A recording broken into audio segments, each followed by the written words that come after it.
Bonjour à tous et bienvenue pour cette nouvelle vidéo de mathématiques où aujourd'hui on va apprendre à encadrer un nombre. Encadrer un nombre, vous savez sûrement déjà le faire et si vous ne le savez pas, c'est très simple.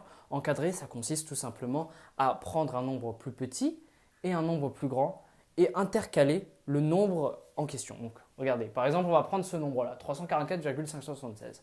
Encadrer 344,576, c'est très simple, ça veut juste dire trouver un nombre qui est plus petit que 344,576 et un nombre qui est plus grand que 344,576. C'est aussi simple que ça.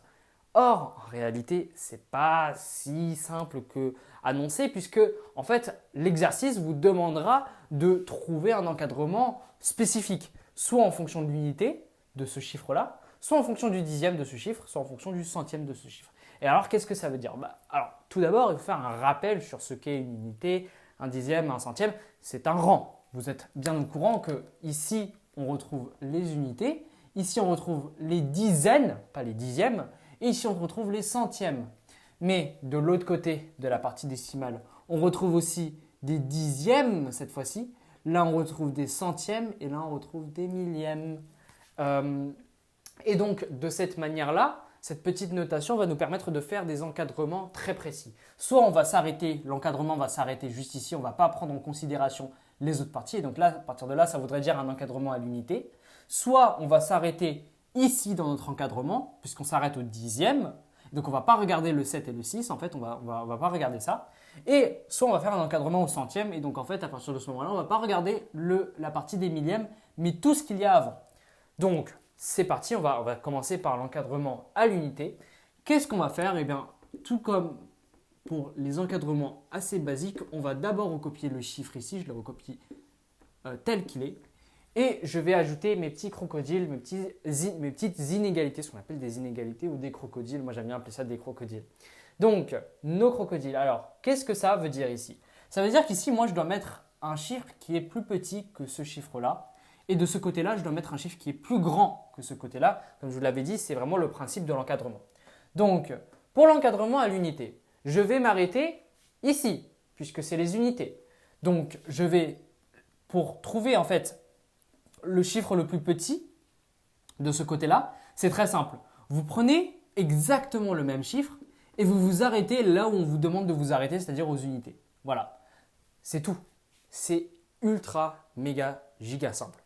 Vous avez juste à lire un chiffre et à le recopier et savoir quand est-ce que vous devez vous arrêter. Donc là, vous vous arrêtez aux unités. Très simple. Maintenant, la deuxième partie, trouver le chiffre le plus gros. Comment on fait? Eh bien, c'est encore plus simple. Enfin, peut-être aussi simple, j'ai envie de dire. Vous prenez le même chiffre que vous avez copié ici et vous y ajoutez l'unité, le dixième ou le centième en fonction de ce qu'on vous demande de faire. Là, en l'occurrence, on nous demande d'ajouter une unité, de faire un encadrement à l'unité. Donc, ça veut dire que je vais rajouter une seule unité. Je rajoute une unité, donc ça me fait 344 plus 1, ça me fait 345. Voilà, giga simple. Encadrement à l'unité résolu. Vous voyez ici que 344, c'est plus petit que 344,576 et que 345 est plus grand que 344,576. Pourquoi? Très simplement, je vais le réexpliquer qu'une seule fois parce que sinon ça va être assez répétitif. Vous pouvez voir en fait que 344, c'est aussi égal à 344,000.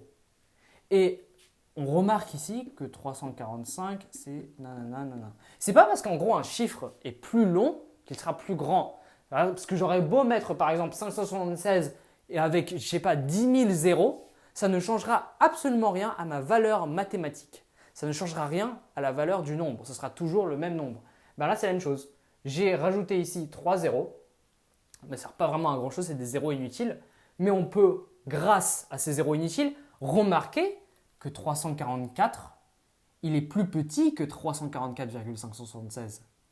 Et la même chose ici, on voit clairement que 344,576, il est plus petit que 345,000 ou 345 tout court. Donc, c'est comme ça que vous pouvez voir un encadrement, en fait, c'est en rajoutant des zéros inutiles si les chiffres n'ont pas, ou les nombres plutôt, n'ont pas les mêmes rangs, vous rajoutez juste des zéros après les virgules pour faire en sorte de visualiser l'encadrement en question.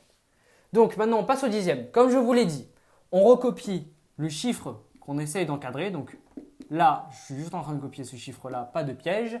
Et comme je vous l'ai dit, je recopie, mais cette fois-ci non pas aux unités, mais du côté des dixièmes. Le dixième, c'est ici.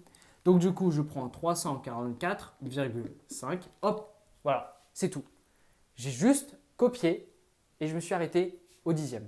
Maintenant, qu'est-ce que je fais? Comme je vous l'ai dit, on ajoute de seulement un dixième et non pas une unité le chiffre qu'on a trouvé ici. Donc un dixième, c'est-à-dire 0,1.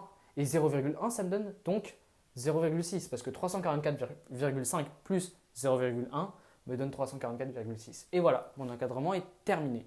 Maintenant, le dernier, ça reste assez simple. Encore une fois, c'est vraiment que de la répétition.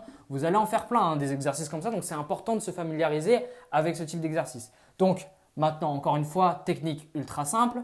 Je vais recopier non pas aux unités, non pas aux dixièmes, mais cette fois-ci au centième. Il faut bien lire les consignes, sinon vous allez trop vite et vous vous ratez automatiquement, vous vous trompez. Donc, il faut lire la consigne. Là, la consigne, elle me dit au centième. Je m'arrête au centième. Les centièmes, c'est où? C'est juste ici. Voilà, je me suis arrêté là. Juste là. Donc 7,57. Je l'ai recopié chiffre par chiffre. Et maintenant, je fais la deuxième partie, la partie plus grande. Donc, je vais ajouter non pas de une unité, non pas de 1 dixième, mais de 1 centième cette fois-ci. Et 1 centième, ça correspond à quoi? Ça correspond à 0,01. Ça, il faut le connaître par cœur. C'est ultra important. Et donc, 0,01, j'ai ici un 57 et je ne vais pas mettre 57, je vais mettre 58 comme je vous l'ai dit, je rajoute de 0,01.